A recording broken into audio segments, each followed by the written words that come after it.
ఏరా ఎందుకు రాయను కొడతా ఆ జోన్ ఎట్ట కొట్టాడు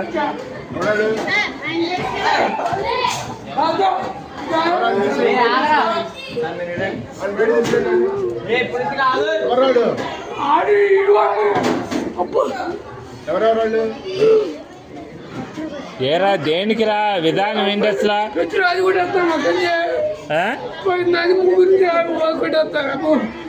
తెలియదు అడు కొడతాడు కొడు అరే ప్రదీప్ రా రే ఎందుకురా విధానం అట్లా కాదు అసలు తప్పు కదా మాస్టర్ అన్నట్టు ఇది ఏదైనా ఉంటే టీచర్తో చెప్పాలి కానీ కొట్టుకోవడం ఎందుకురా అసలు తప్పు కదరా అది అట్లా ఏదన్నా ఉంటే నువ్వు కొట్టకూడదమ్మా మీ అమ్మ కాదురా ఎవరినన్నా అంటే మాస్టర్ దగ్గర చెప్పు నువ్వు ఆయన యాక్షన్ తీసుకుంటాడుగా మీ అమ్మ వీడియోలు అయ్యేంది అన్నీ చేస్తా నేను నీటి చేస్తా ఏం చేస్తారా మీరు